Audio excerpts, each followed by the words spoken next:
यार तुम्हारी वीडियो बनानी है मुझे, तुम चाय कैसे बेच रहे हो यार? चाय है। घूमना जरा भाई। ये देखो, ये माशाल्लाह कराची में ये बंदा है और ये चाय बेच रहा है 10 रुपए की एक। सर 10 रुपए में माशाल्लाह भाई, माशाल्लाह, जबरदस्त। 10 रुपए में गरमा चाय कैसे देते हो, कब देना जरा? 10 रुपए में चाय। क्या बात है, चाय पीजिए 10 रुपए इसको में। कहते हैं मेहनत यार। ये मैं आपकी वीडियो निकालूंगा आगे। 10 रुपए में चाय पीजिए। कराची का शहरी है माशाल्लाह, वो किस तरीके से यार, जबरदस्त। चाय पीजिए 10 रुपए में।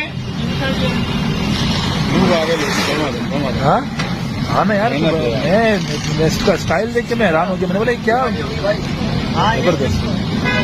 चले आसिफ भाई हैं गुड हो गया। अच्छा मैं ये कह रहा हूँ सही करा।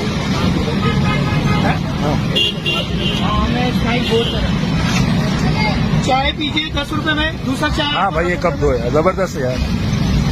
बड़ा अच्छा लगा यार आपको देख के, ऐसे नया अंदाज, नया तरीका। ये लीजिए 10 रुपए में चाय पीजिए।